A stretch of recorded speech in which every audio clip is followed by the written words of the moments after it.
علامہ شاہ احمد نورانی رحمۃ اللہ تعالی علیہ نے قادیانیوں کے خلاف ایک مضبوط انداز میں قدم اٹھایا، تحریک چلائی، اور بالآخر قادیانیوں کو پاکستان کے قانون کے مطابق کافر قرار دے دیا گیا، اور 1974 میں 7 ستمبر کو پاکستان کے آئین اور قانون کے مطابق ان کو کافر قرار دیا گیا۔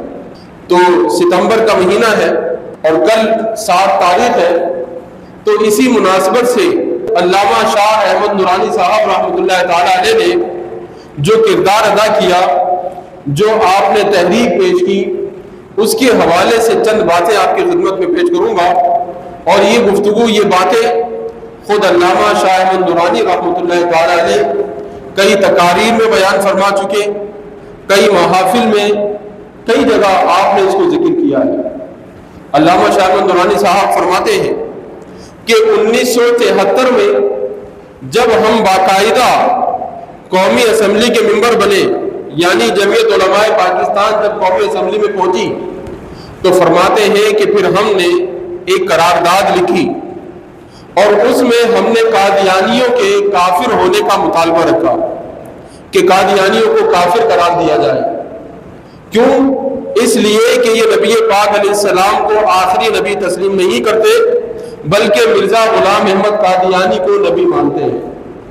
آپ فرماتے ہیں کہ میں نے وہ قرارداد لکھی اور اس پر ارکان اسمبلی کے دستخط میں نے لیے، تو 2-3 دن کی محنت کے بعد، کوشش کے بعد، تقریباً 22 افراد نے اس قرارداد کے اوپر دستخط کر دیے کہ ہاں جناب، قادیانیوں کو کافر قرار دیا جانا چاہیے۔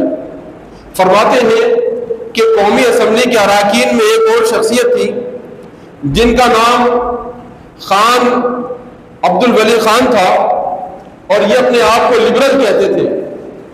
یہ کہتے تھے کہ میں مذہبی معاملات میں نہیں پڑھتا۔ یہ ایک دنیا دار آدمی، خود اپنے آپ کو کہتے تھے کہ میں بھائی دنیا دار آدمی ہوں۔ علامہ شاہ احمد نورانی صاحب رحمۃ اللہ تعالی علیہ ان کے پاس، ان کے گھر پہنچے اور جا کر کہا کہ آپ سے دستخط لینے ہیں۔ کہنے لگے کہ کس بات پہ دستخط لینے ہیں؟ فرمایا کیا آپ رسول پاک علیہ السلام کو خاتم النبیین نہیں مانتے؟ خان صاحب نے کہا کہ میں مانتا ہوں خاتم النبیین۔ تو کہا کہ پھر قادیانی نبی پاک علیہ السلام کو خاتم النبیین نہیں مانتے، ان کو قانونی طور پر کافر قرار دینا ہے، اس لیے آپ کے دستخط چاہیے۔ تو جناب خان صاحب جو اپنے آپ کو لبرل کہتے تھے، دنیا دار کہتے تھے، انہوں نے بغیر کچھ سوچے، بغیر غور کیے، اسی وقت نورانی صاحب کے کہنے پر دستخط کر دیے۔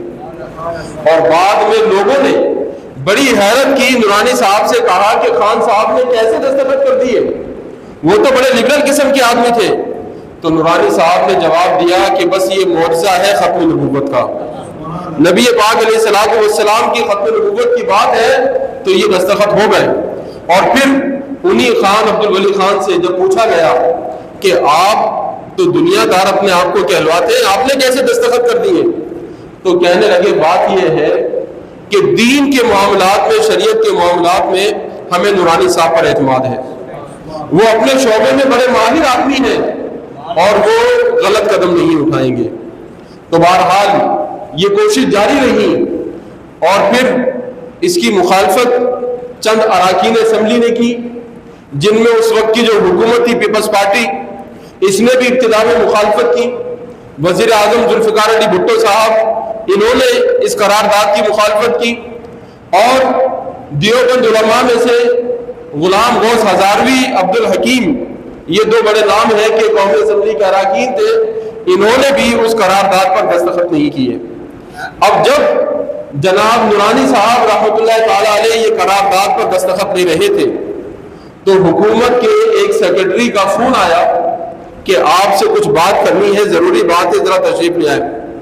نورانی صاحب فرماتے ہیں کہ میں اس سیکرٹری کے کہنے پر چلا گیا۔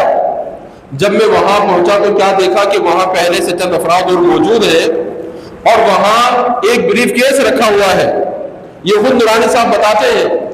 اور نورانی صاحب رحمۃ اللہ تعالی نے اس وقت جب یہ بیان کیا تو بتایا کہ اس بات کے گواہ عبدالستار خان نیازی صاحب بھی ہیں۔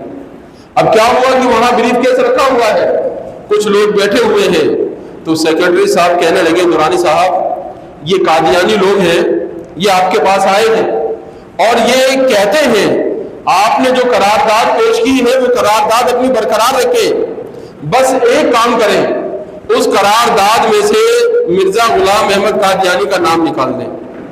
یعنی قرارداد کے الفاظ یہ ہو کہ نبی پاک علیہ السلام کو جو خاتم النبیین نہ مانے وہ کافر ہے، یہ بات آپ قرارداد میں لکھ دیں، لیکن مرزا غلام احمد قادیانی کو جو کافر کہا گیا ہے بس یہ نام اس قرارداد میں سے نکال دیں۔